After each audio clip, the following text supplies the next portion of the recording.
those people. Okay, our reading today comes from 365 Science of Mind, a year of daily wisdom from Ernest Holmes. Thank you, Ernie. And today he says, there is a power to which all things are possible. This power is the law of mind. It is right where we are, and we use it with every thought we think. Think about that. We use it with every thought we think. To come into the greater possibility of good that is open to each of us, we must use it constructively. This is what we do in giving spiritual mind treatment, which we call practicing the science of mind. Taking our inspiration from God's Spirit dwelling within us, we cause the law to operate for all of us at this level of consciousness. When Jesus said that we should seek the kingdom of heaven first and everything else would be added, he was telling us that when our consciousness lifts itself above the confusion and enters into the peace of spirit, then our words spoken from this center is acted upon immutably, producing the desired effect. We are not making the prayer work or using spiritual mind treatment to force things to happen any more than we would be compelling a reflection of our likeness to cast from a mirror when we stand in front of it. Such reflection is automatic. It is certain to look exactly like the image. In just such a manner, our thought reflects into creative medium that returns in its image. Ooh. Believing in the immutable law of mind and knowing that I am not coercing, I do now completely abandon myself to the realization that I am with the living Spirit, one with the eternal good, one with the everlasting God. I am steadfast in my affirmation, letting nothing limit or obstruct its reflection in my experience. There is nothing in me that need compel my word to operate, nor is there anything in me that can hinder its operation. Standing still, operating from the divine center of my own consciousness, I announce the truth, and the truth makes me free. Open thine eyes that I may behold the wondrous things out of the law. And that's from Psalms 119:18.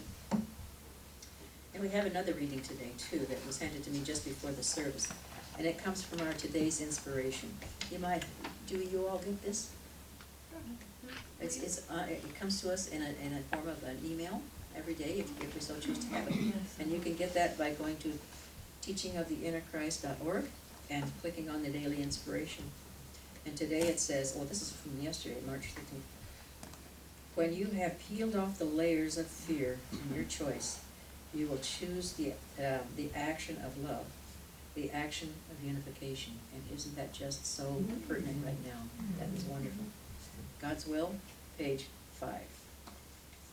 And God's Will is one of the pink books. I love scriptures. We love them. We call the pink books. So, from the followers of the present Jesus, Brotherhood of the Followers of the Present Jesus. Okay, so then today we have a beautiful lady who is a teacher, a leader, a minister, a healer, and just a lovely person all around. She has a deep thought that is really inspiring for a lot of people, and me included. And I'd like for us to welcome her, telling us today about Let the Answer Be Received by Me. Please help me welcome Reverend Elaine Fuller-Zachey. Thank you very much.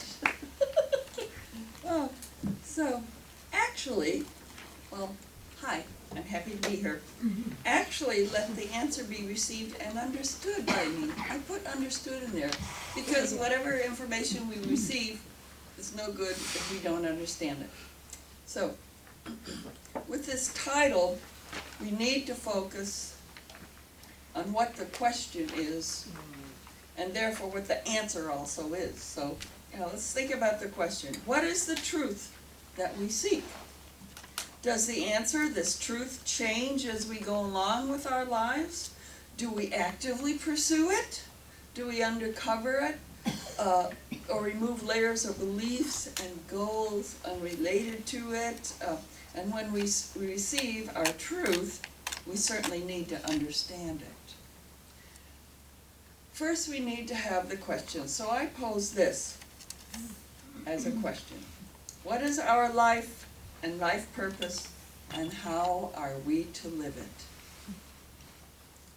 Not so easy peasy, huh? Well, it is related to the ultimate truth, that truth which is God.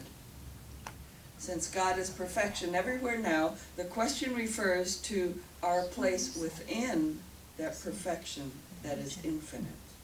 We exist within infinity, each as a specific movement of infinity within itself. I don't use the words part of infinity because part of can imply separation as a little marble, separate marble of experience rolling along inside something, like rolling along inside infinity. Well, we are not separate.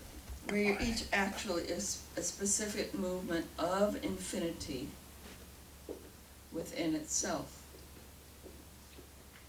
Think about in our lungs.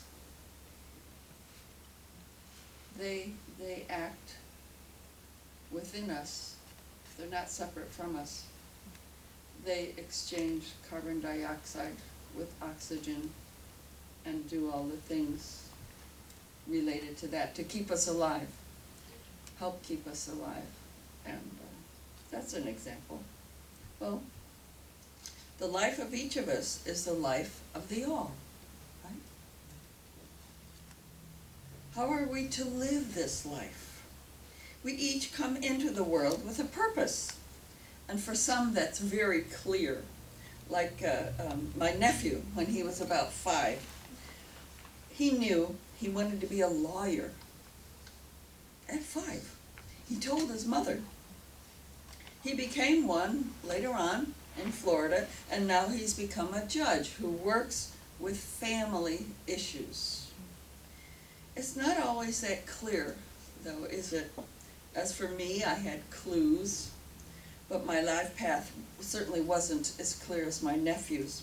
When I was 6 or so years old, living on a farm in upstate New York, I stopped playing in the fields and I looked up at that sky. On a farm, it seems like the sky is huge. This endless blue that just, it never, I mean, it's just there, you know, a message with white letters printed on black came across my field of vision. I could see it, but I could still see everything else. It said, you are to do something different. And that was it. There was nothing else, no explanation, no insight about the message. So, you know, to me, it was just an interesting part of natural life. So I didn't think about it as a clue to my life purpose. You know, it was just interesting, and it's kind of, oh, wow, look at that. Watch. Another clue was art. My mother had a little chalkboard in the kitchen, and I drew on it. Sometimes I drew people, and sometimes I drew a lot of horses because I really wanted a horse when I was a kid. You know, the farmer across the road had horses, and my parents didn't have the funds for a horse, yet I could sort of bring one into life when I pretended that the drawn horses were real and were mine. I used paper and crayons too. It built up hand-eye coordination, while it also made me happy. It was a clue, as activities that we all like or love can be clues, can be hints at what we are here in this lifetime to do. Now I paint, and from time to time I sell art. Last week, the week before last, I sold 2, and I like that. That's a good thing. I sold them to teacher buddies at the school. When I was a kid, I also loved going to Sunday school and church. I wanted a companion, so Mom would prod my reluctant sister to go with me. You know the cartoons with the dogs bracing themselves at the door of the veterinarian? She was kind of like that, but then she didn't mind it too much. The place was a little white country church where I loved the Bible lessons, the music, and the joy that I felt. I mean, I was really open to it. Now here I am at the teaching of the inner Christ, loving it and feeling at home here. To answer the question, what is my life and how am I to live it? My life is the action of an individualized bit of God, and I am to live it as I am living it at the time, whatever time that is. Okay? My life is the action of an individualized bit of God, and I am to live it as I am living it at the time, whatever time that is. Whatever I do, teach, paint, be active here, I do with my inner Christ. I do with God. When I paint to show the holiness of my subject. I frequently put auras around. An onlooker who's not looking for an aura will probably not recognize it as an aura, just lighter color. When I teach, I give information to people. It's a God thing, and maybe they remember me, maybe they don't, later on in life, but whatever, they're there to freely take whatever I give them, and I still have it left, and they can use it in their own perfect right way. And for TIC, well, TIC is TIC. It is where I go to learn and share about God. Does the truth of how we are to live our lives change as we, or as I, go along? Well, yes. The truth becomes clearer, more defined, and has more power to guide our decisions. And maybe it changes directions a bit, too. My experiences have changed along my life as I have learned the lessons. The truth that God is perfection everywhere now has come into focus more clearly and more sharply for me, and will continue to do so, whether or not I purposefully pursue it. When I was married to my first husband, my truth seemed to be that I had made the decision and I was bound by it. But there was another truth inside that told me no. I just wasn't listening to it. It was a bigger truth, the real truth. So my husband and I, ex-husband and I, stayed glued together as long as we could. Then we divorced. We were better off after we freed ourselves of a relationship which was destructive to both of us and certainly to our son. I healed after that as I became more independent and more at peace with my life. And I know he did too. And so did the son. With the divorce, I knew I had to stay here in San Diego and pursue my truth by getting an education, instead of returning to the home of my childhood to live with my parents.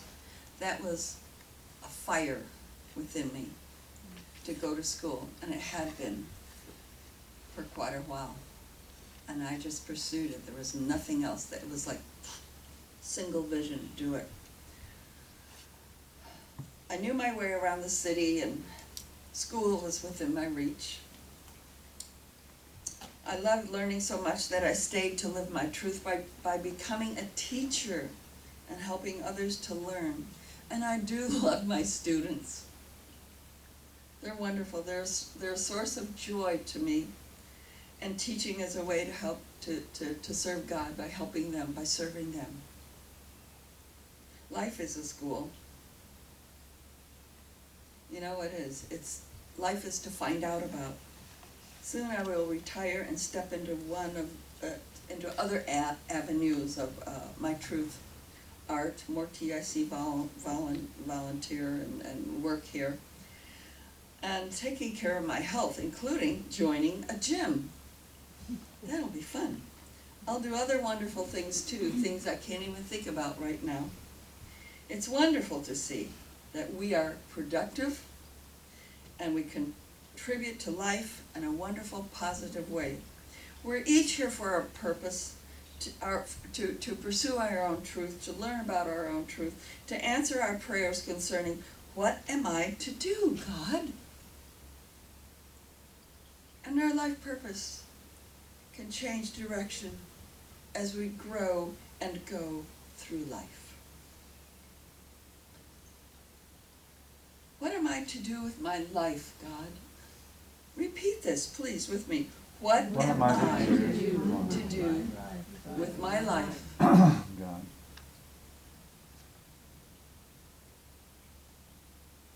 Let's take a moment and just a tiny minute and meditate on this. What am I to do with my life, God? Just close our eyes and be quiet with that question.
What am I to do with my life, God? Okay, let's take a deep breath of joy and thank our inner Christ for the information that came or that will come later.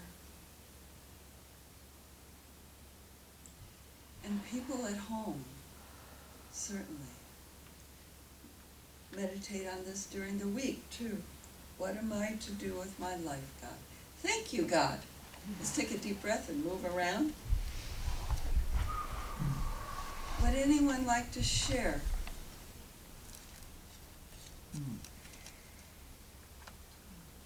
Anyone? Yes, please. Good morning. I wanted to share that there's a nice nursery across the way, and it's the month of March. I believe, is it still March? Yes, it is. And they always carry little bitty starts. And we have a nice little plot of ground, and so this is the 6th cycle for me of planting, and tending the ground, doing creative things with fertilizers, natural, and so we're blessed with having put the starts in the ground 2 weeks ago, I believe, maybe 3, and it's just so invigorating to have it there. And we go, yeah, and then after the rains, and we meditate in the morning in that area back there, and to see it grow. Yeah. Yeah. So I want to offer the idea of gardening is fun, and spending time outdoors, certainly. It's watching, it's being one with life, Yeah. isn't it? It's really beautiful. Okay, well, think about it. It could be part of your life purpose to connect with God through connecting with life in that way. Yes. Yes. It's, What do you see as your life purpose, huh? You know, we can all think of it. How did you arrive at that realization? Is it still going on? You know, did it hit you in the face one day? Or is it just sort of evolving? Maybe when you prayed, God answered you about it. Maybe it was just there, as in my nephew's case. How can we receive these answers from God? Prayer and meditation are great for that. Teaching of the inner Christ teaches us to pray for our desires and to do this with faith that God answers prayer. And certainly to do this with guidance of our inner Christ, that inner peace, that inner God's part of us that we are. We first know that we want. Well, to do this prayer, we first know what we want. You know, maybe we want this connection. Maybe we want to know what the next step is in our life or what we're supposed to be doing right now. So we first know what we want or need, and we have a specific statement about it. We can write it out. Then we recognize God as perfection everywhere now, and the source that willingly and lovingly supplies our desires and needs. We formulate our statement concerning this in a positive way and have faith to accept it as manifested now. It's important to heal doubts. Oh, I'm not good enough, or it won't happen, God won't listen to me. Those are doubts. They're not true. So we heal them in a positive way. And we have faith, right? We expound on positive statements about receiving our desires as manifested. We can even close our eyes and visualize that manifestation, see and feel how it would be, how it is. Not would be, that implies if, but how it is. We thank God for this. This is how to receive answers from God. You know, it's one step.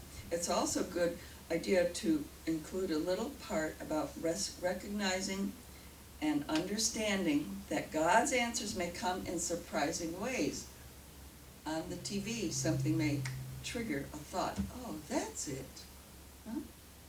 Or through a conversation with a friend.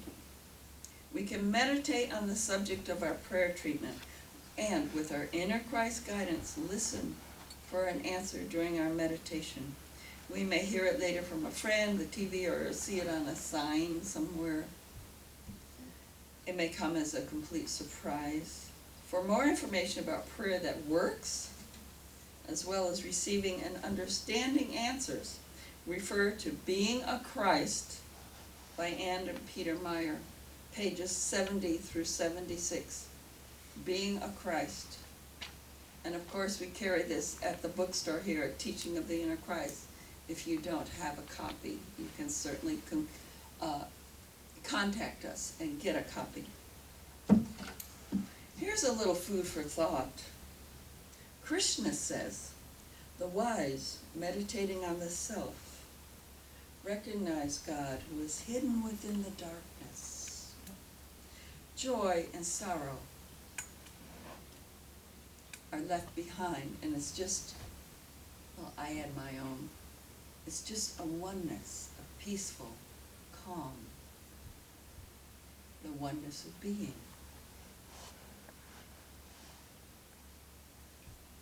So, that comes from Jesus, Buddha, Krishna, and Lao Tzu, page 102. So let us pray for our needs and desires, and then meditate on them. Well, meditate, listen for God's answers. Let one of our prayers be, what is the truth of my being, O God? We can expand into recognition and acceptance of that answer. So thank you for your attention. And that's all, folks. Thank you.